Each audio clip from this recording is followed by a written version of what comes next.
A capital of a NATO nation is boiling. Because of The fire of Iran's uprising has jumped borders, and it has erupted in the heart of London. this regime, we have to leave our country and we have to leave our homeland just to come here and be a refugee and live a hard life. The United Kingdom, now shaken by a new wave of Make Iran Great Again anti-Khamenei protests right outside the Iranian Embassy on January 12th. Hundreds flooded the streets, chanting against Iran's leadership and calling for the fall of the country's ruling Islamic theocracy.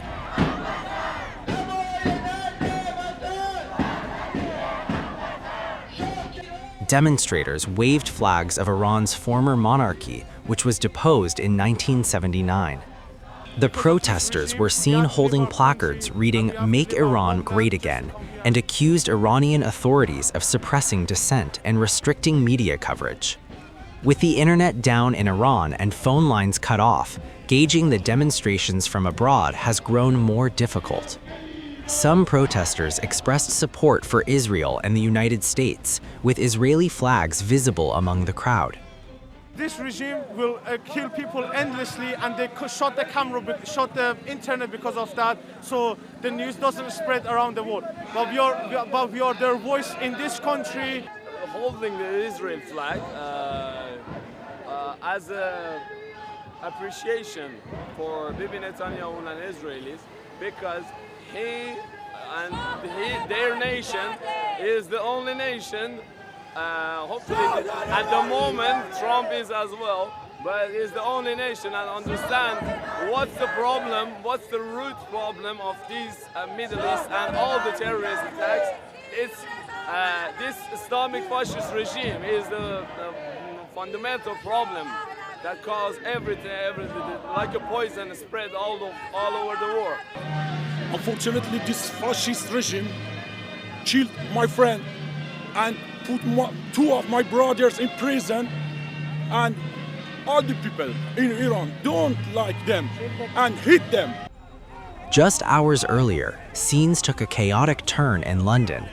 Tensions flared outside the Islamic Center of England in Kilburn after pro-Tehran demonstrators gathered to defend the mosque after they alleged they felt threatened by anti-Tehran activists they said were targeting the facility. The pro-Tehran demonstrators, some with their faces covered, staged a rowdy protest outside the center, prompting a police intervention and multiple arrests. Footage shows pro-Tehran demonstrators waving Iranian and Palestinian flags outside the mosque, while opposing protesters can be seen shouting abuse as they drive past. Today we are here to protect the mosque from reoccurring people who are coming here claiming they are protesting, but what they have been doing, they have been rioting. Yesterday, a group of individuals had their children in there studying, okay? They were studying and they was praying. And these protesters that call themselves the supporters of Shah came here with their Shah flags and their Israel flags. Now, when one comes to protest about things, it's a free country. You have a freedom of speech. You are allowed to do so. But when you bring violence and you do anything other than peaceful protest, that's when it becomes a problem. So today you have seen all the brothers have gathered here because they feel like their blood is boiling on a different level to what happened yesterday.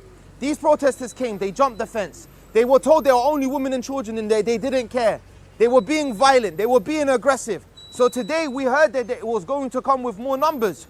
We have arrived. They haven't.